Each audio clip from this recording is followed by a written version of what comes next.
before. In Puštalinska Jama in Slovenia, you can see them in an aquarium, you can see videos of them, of films that were taken, but here we are setting up a live observatorium. Prostor Trebinja je najbogatiji ovom endemskom vrstom koju direktor istraživačkog društva Devon Karst Brian Livon ispituje već 20 godina. Do sada je na području Trebinja pronađeno i registrovano 46 lokacija koje su prirodno stanište čovječje ribice. Ali kako bi upoznali taj podzemni vodeni svijet, prvo trebate ući u pećinu u kojem je napravljena prva u svijetu observatorija za spasavanje i istraživanje čovječje ribice, koji je napravljen u prirodnom staništu. Evo, polako se ležeći uvlačimo u ovu Trebinsku observatoriju.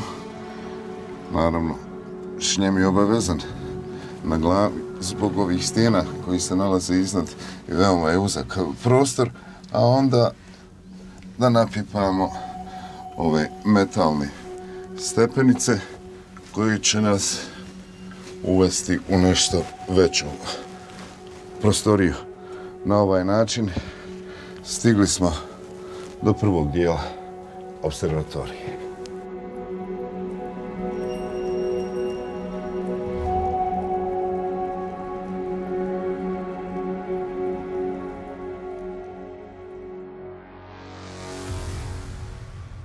The temperature here is perfectly fine. It's the normal temperature for a cave. This is a natural cave system, not a laboratory, and it's not an artificial cave. This is a natural cave.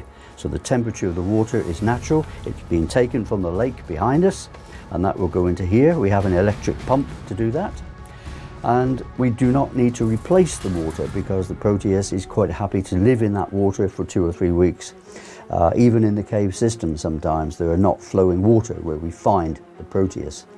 So here we just have to put in the water, the medical treatment, and in with the Proteus. We only make this medical treatment when it's needed. So we don't prepare that before, we do that when we need it. Ovo je ta observatorija koja treba da spašava i čuva čovječju ribicu. Kako bi ispitali sve ove tajne podzemnih voda Hercegovine, potrebni su vam profesionalni ronioci, oni koji su spremni da uđu u nepoznato. I'm a biologist, I work on cave biology, so it's really interesting for me to be here, to see all these creatures, and we do like minor biological studies around the area. We tag proteuses individually, tag them, we follow them, try to find out if they're staying at the same spot all the time or they are moving around in the caves. U ovom trenutku ronioci se spremaju, ulaze u ovu pećinu, u jezero, i oni će da spuste boju, fluorescentnu zelenu boju, koja će detonirati u svojim posudama u određenom trenutku i onda će se na određenim lokacijama čekati da vidi se koji su to podzemni kanali koji spajaju ovu ovdje destinaciju sa svim onim na kojima se pretpostavlja da boja može izaći. Naravno, pratili smo te kompletne pripreme i sam izlazak boje.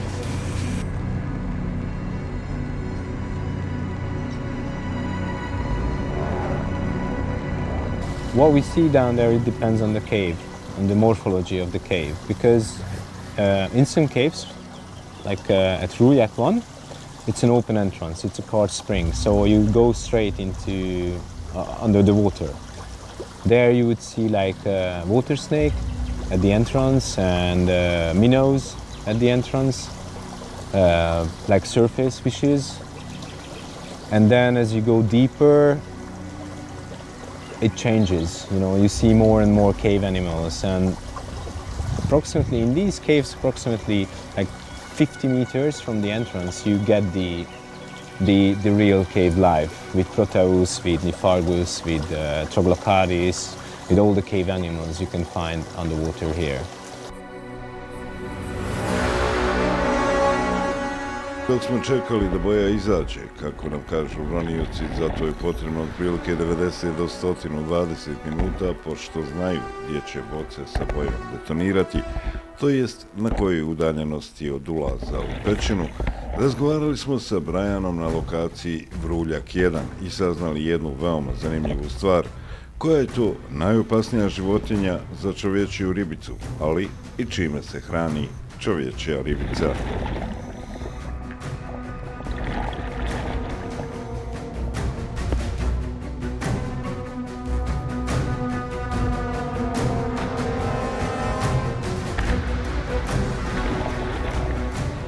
This spring is very good quality water.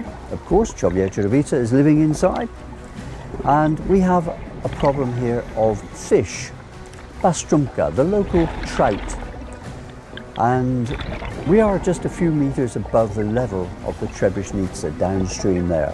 We're about maybe 200 meters from the Trebešnica and only a couple of meters above the level of the Trebešnica. And of course, trout, when they breed, they normally swim upstream to lay their eggs, and that's exactly what they do here. This water is perfect for them, it's excellent quality, it's fully oxygenated, and of course it's natural for them when they come across this spring, joining the Trebešnica, to swim up. So we've had to construct a couple of rock dams to help minimize that problem. We unfortunately have not been able to stop it completely, but we have minimized it. And indeed, the trout that are in the cave do attack Proteus and other life forms. And this is not good for Proteus, it's not good for our project, and it's not good for conservation of this critically endangered species. And what do they eat? Well, they eat cave snails, Pećinski puž in the local language. They're very nutritious. For example, if you go to the seaside, you can eat mollusks, you can eat mussels and what have you. Very nutritious. Here also, čovječja ribica, Proteus, can eat snails because they are more or less mussels. Very, very nutritious, lots of protein. Kako su ronioci predviđali, boja koju su pustili u pećini povezana je sa tokom Trebišnice. Obojili su sve, pa su se gosti restorana koji se nalazi u samu rijeku prepali šta se dešava i šta jedu. Sve je bilo bez posljedica. Samo su, kako kažu ronioci, dobili i vizualnu potvrdu podzemnih tokova. And today we searched for cave connections, possible cave connections in the Vruljak system, in the Trebešnica basin.